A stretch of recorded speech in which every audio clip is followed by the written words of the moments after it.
That's what we got here. Pennsylvania, to me, with all due respect, one of the most worthless states in the union. The food is atrocious. It's gas station food. Cheesesteaks are gross. Tasty cake is you can taste the chemicals. You can see the guy in the factory turning on the machine that puts the layer, the little quarter-inch of chemical icing on top of it. I mean, it's not good. Everything food-wise people take pride in here is something that comes out of a gas station. People love Wawa. People love Wawa. They act like Wawa, and I'm not immune to the appeal of Wawa. I get it. You know what I mean? It's a gas station that has meatballs. So I understand why people love Wawa so much, because you can get a sandwich at the gas station. And I understand that. And I've even said nice things about Wawa. And Big J loves, I get it. So if you're on a road trip and there's nothing else around and you stumble into a Wawa, good. You can get some, a couple of sandwiches and some chips. It's, I remember once me and Dan Soder were on the road and there was a Wawa and we walked in and there was a little chocolate pudding that came with cookie dough bits to put on top. And I had them and I was struggling to put the cookie dough bits in the pudding. And Dan Soder was like kind of helping me. And I was like, be careful. He goes, I know, to you, these are diamonds. I was like, be very careful. I get it. I just don't, Dan's driving now 45 minutes to get cheesesteaks, to get steakums and cheese whiz on a hoagie roll that he's going to then drive back. I mean, am I supposed to be impressed by this? Am I supposed to get excited about this? And people get mad at me when I call this out, but is this the type of place I'm supposed to feel lucky to be? I don't believe so, but I'm sure the audiences are good. The Philly audiences are always great. And we're just getting to the end of the road here. We've been to some of the greatest cities in America. We've been to Cleveland, Ohio, Columbus, Ohio, Providence, Rhode Island, and now Royersford, Pennsylvania. It's been a string of deindustrialized, opium-addicted hellholes, but comedy's been really, really good. Columbus is not that per se, but it's kind of bleak and desolate, and it's, Les Wexner is still very much running the show. I mean, here's the thing about guys like Les Wexner. They at least built a real business. I mean, everything else they did, the human trafficking, the drug running, I mean, they at least built a company. Everyone that has $100 million now is just like Bitcoin, or it's some gimmick, but Les Wexner actually built, Victoria's Secret, you can buy a bra. Like, it actually exists. You can go in and get a pair of fuzzy slippers. It's actually a functional business. It's not some pretend, opaque, hard to understand, cryptocurrency that moves up and down, because of Elon Musk's tweets. This is an actual, and sure, the cargo planes get used for blow. And sure, they wash the dark money. We get it, but it's real. It's not, it's too much. By the way, it's funny, speaking of film, this is not a film, but whatever. CAA sent me a audition for the new Jordan Peele movie. I said, hey guys, I'll pass. I kind of got into it with his wife. I think it'd be hilarious if somehow I got the role and Jordan said to Chelsea Peretti, hey, we've cast this guy, Tim Dillon, and she just flipped out. And of course, Chelsea's more than welcome to come on the program and talk to me, which she won't. But we're more than welcome to have a respectful dialogue. She has no interest in it, and frankly, neither do I. When comedy opens back up, I don't really want to see too many people. I don't care about going to festivals. None of it matters. We're deeply fractured, and let's leave it that way. Let's stay there. How about that? Let's stay there. I don't need to walk around the Hyatt lobby and have fake conversations with people that I don't care about. It's true. And if you're still doing that after this pandemic, and you still will be, by the way, because people don't learn, people go, I want to go back to my garbage life. I can't wait to get back to my garbage life and all my meaningless interactions with people. I can't wait to do it. I just can't wait to do it. People will have learned nothing from this time. They will have learned nothing about themselves, about the government, about private business, about anything. They will have learned absolutely nothing. And they will go right back to doing whatever they do because people truly want to waste their time on this planet. They want to waste their time. Don't get in their way. One of the most dangerous positions you can be in life is getting between somebody and the time they want to waste. Truly. Internalize that. Listen to what I'm telling you. People want to waste their time. If you get in the way of that, if you suggest they should do something else, they will hate you forever. They will kill you. They will lash out at you like you are some type of Nazi risen from the dead trying to enslave the world. If you merely lightly suggest to people that they should not spend their entire life on this planet completely wasting all of their time with meaningless horse shit, they will react like a fucking possum with a bunch of babies in a fucking garbage a garbage can that you've shooken up. They will gnash their teeth at you. I've never seen anything like it. Just mildly suggesting that people don't waste their time. Because their defense is, well, you don't know. This means something to me. Well, you're insane. But you can't tell people that because that's their argument. People's argument was, this means something to me. It might not be important to you, but it means something to me. And you go, oh, God, all right, whatever. Just move on. Let people go back to the nonsense. Don't. And they want to. They want it. The people in my world will go back to doing meaningless late night sets and tell everybody back home they're on the late night. Go, I'm going to be on Fallon. And, somebody on dialysis back home goes, what channel is that on again? Can you help me? I don't have insulin. No, I get $600 after tax. I can't really help you. And I know you can't pay your cable, but maybe you could go to Aunt Cheryl's house and watch it there. It should be very exciting. I'm talking about my gash. I'm talking about not getting fucked during the pandemic on Jimmy Fallon's show tonight, but I'm not even going to say those words. I obviously, it's a very coded, light touch on it, and I want you to go to Aunt Cheryl's because you know how you've been supporting me for 12 years? Yeah, and I'm 48. Well, I finally got 5 minutes on a show no one watches, and I want everyone in my hometown to watch it before you all die. Let them go back to it. Let them go back to it. That's fine. Don't get in their way. Don't get in their way. Don't get in their way. Lindsay Lohan's NFT. Do you know that Lindsay Lohan now has a non-fungible token? Mm-hmm. Lindsay Lohan, who was, can I say never relevant? Lindsay Lohan was relevant when she was a child. Right? Yeah. And then, it's just been a succession of rehabs, a succession of, photos of her collapsed on someone's lawn. And now she's selling a non-fungible token. For what purpose other than to just bang her fans over the head? That small group of people that think it's funny to own a Lindsay Lohan NFT.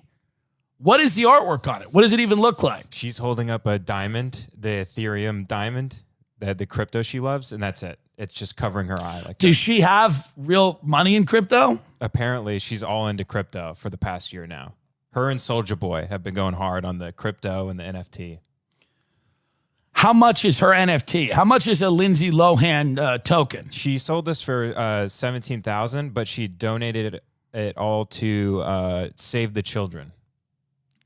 But this is a tax scam. She's trying to. Let's be very honest about this. This is a tax scam. Yeah. And can you explain, because you were explaining it to me, how if you have these NFTs and you sell them.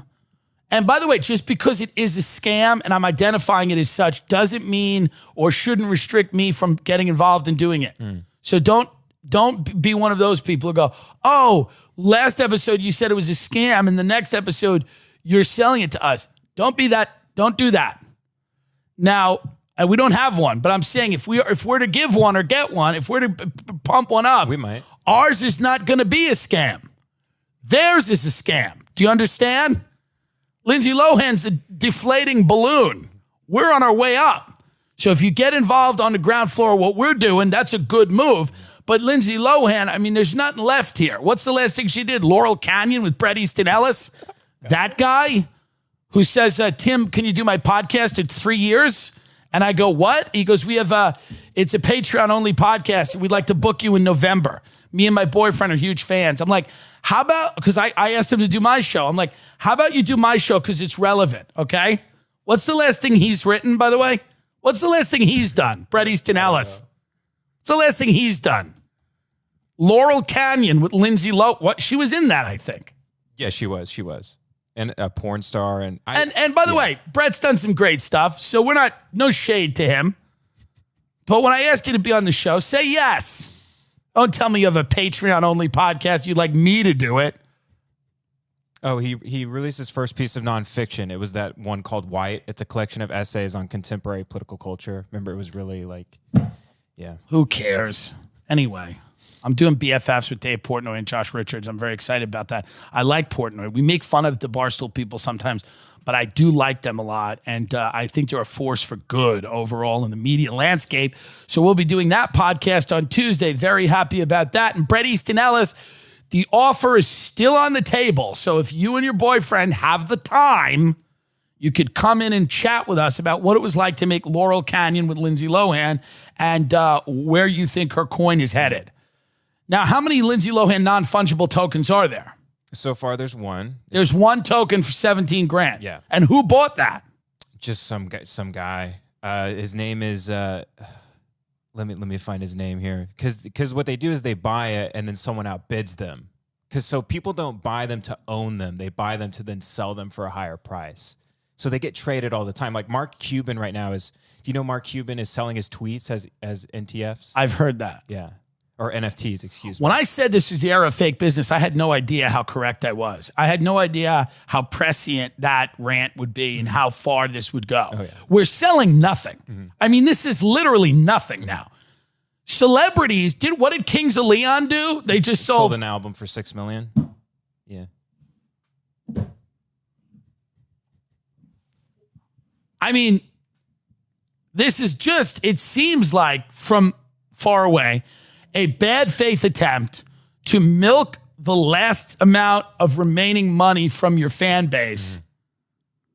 It seems to me like these are people that are trying to just bang their fan base over the head, ring the register, sell them absolute horseshit, get involved in a cultural moment, build this mania, convince people that this is going to be a thing when they know it's not. Yeah.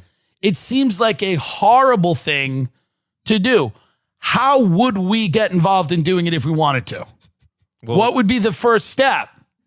Your agent actually just texted me a company that we might team up with. We didn't fire him yet? Where is, and what, because to me, it seems... What has Kings of Leon done that's worth $6 million? And whatever. I don't, whatever. The Kings of Leon or whatever. It's fine, yeah. What's their song? Isn't it, I Could Use Somebody? Oh, yeah. $6 million? What is it, a token, which is the Kings of Leon? It's the album itself. Like, Soulja Boy is selling songs. So you get an album for $6 million. Yeah. So you own it, but everyone else No can one listen else. to it. But everyone else can listen to it. But you're the one who owns it. You own it, Yeah. so you can do. Well, this seems interesting. Mm-hmm. Well. Maybe I was too rash in my condemnation of this. So I own the Kings of Leon album. Right. I bought it for $6 million. I can distribute it how I want. No. Well, it's just available to the public, but you're the one who, Tim Dillon, owns the King of Leon album. So what does ownership mean if everyone can listen to it? That's what my problem is. I don't know what ownership means. What's the equity in owning something? It's like clout, I guess. I don't understand this at all. I'm confused. I think It's absolutely a tax scam. This makes Bitcoin seem like the most legitimate thing I've ever heard. It's absolutely a tax scam because you were telling me as long as you sell one of these, you can and you can prove that you know what the cost is. Yeah, if you have 10 of them, and this is Ray Kump confirmed this is probably true, and you guys are going to go off in the comments probably and say we don't know what the fuck we're talking about. But if you have 10 of them, you sell one for 10,000, you can then donate the other 9, and then you can say you're at a loss of 90,000 because it's appraised at 10,000 each, and then that's a tax write-off. And it all goes to charity. I don't know if that's true. Ray Kump said it's legit. So if we could sell a non-fungible token on this show and I sold it to the fans and let's say we get $20,000 worth and I sold one for $1,000, I could write off the other 19,000. Yeah. Yeah. And especially if you're donating everything to charity too, now you're looking at, So I can donate the 19,000 to charity. Or it's also a write-off because it's a loss because you could have gained. Is it actually? So I'm actually donating the money to charity. I'm not giving them the token. Right. Yes. I'm not handing. Lindsay Lohan's not handing to Save the Children. She's not handing the children the token with her with the diamond. She's giving them the Ethereum that was used to buy the NFT, which has a cash value. Correct. Okay, and then she gets to write it off. It's not confusing at all, folks. The American economy is in great shape, and I don't want you to say it's not. People are buying a lot of digital real estate and video games too. So that's another NFT. It can come in like digital real estate. Is this a way for canceled people to come back? Can Kevin Spacey launch a coin? Can Harvey Weinstein launch a coin? Can Harvey Weinstein have an NFT? I mean, let's think about this. Is there a way for these people to get back in the saddle through NFTs, non-fungible tokens? Is there a token market for people like O.J. Simpson, who's really not even canceled? But I mean, for people like Morgan Wallen, who said the N-word in his driveway, can he have a non-fungible token? Can he just have an N? Can Morgan Wallen sell a token with an N on it? And that somehow you would invest in it and you would own the N-word that Morgan Wallen said? Could he just sell the clip of him yelling the N-word, yes. And then you own the N? I own Morgan Wallen's N-word. You could tell your friends that when you went to dinner. You say, I own Morgan Wallen's N-word, and you can listen to it, but I own it. And they go, that's clout. That's pretty cool. Is there a way to do something like that? Can you just sell something you've said? Yes. You could sell just something you've said. You own the audio version. I could sell the corporate steakhouse rant. Yes. I could say the Tim Dillon corporate steakhouse rant is going for $16,000. And if you want to buy it, you own it now. Everyone can listen to it, but you own it. You now own my words. So I could sell more than just pictures. I could sell audio. I could sell an album, a comedy album. I could sell something like that. A GIF of you just dancing. Mark Cuban sold a GIF of him dancing in the Dallas Mavericks jersey. Here's what the calf needs. Here's what a middle-aged menopausal woman needs: a weapon. And it's not all gendered, but there's a lot of women out there that agree with me. That's the reality. There's certain jobs women should not do. There's a few jobs women shouldn't do. President, senator, congressman, cop, doctor, lawyer, fire department, banking, financial tech, math, higher education, any education above third grade, a chef, a manager of a hotel, CEO or CFO, COO, CIO of a company, investing, VC, venture capital, driving Ubers, Lyfts, cabs, working at aquariums or zoos or hotels, entertainment, And then there are things that women are perfectly suited to do, like the Dear Abby column. Remember, people would ask her advice, and then she'd write. She'd be like, "Dear Lovelorn in Oklahoma, I understand what you're saying, but in all seriousness, we got to watch them a little. You got to watch them, these ladies. Am I wrong? I'm not trying to sound misogynistic here. He's the gay misogynist, but there are certain. Kim Potter didn't know the difference between the gun and the taser. Is that a problem? Is that an issue? I'm asking.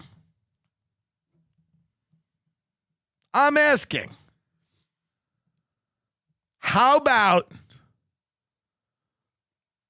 and if you're going to have cops, you need them to be real lesbos, big bull dykes, because they have a sense of justice that I don't always agree with.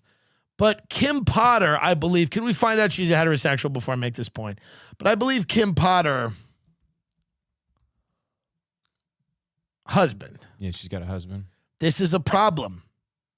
You need a lesbo. As much as it pains me to say it, and as much as they've given me a lot of hell over the last year, you need lesbian. And not those lipstick lesbians in the desert. You need a real hulking, just like if you wanted to interior design a house, you wouldn't bring in me. You bring in a real gay person, like a real gay guy who is like really gay and got it.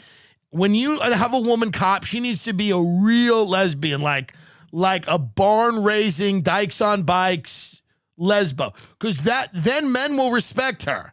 No one respected this woman, so she had to try to be cool and shoot people. With she didn't know the difference between her gun and a hot glue gun. She should be teaching a second grade class. This is what Kim Potter should be doing. All the kids come to the, and remember they would get the parachute, and you'd put the balls in the middle of the parachute, and you'd go like this, and then the balls would go up in the air. That's her job. Not shooting people. And who's her husband? God, he's Jeffrey Potter. Is he a cop too? Jeff worked as a detective. I don't know. Maybe one person should not. Maybe like you can't be allowed to have two cops in love. Cop love. Cops need to go back to when it was New York Undercover. Look up the show New York Undercover, because it was a black guy and a Hispanic guy and a tough-talking Latina chief, and that worked. Look up New York Undercover.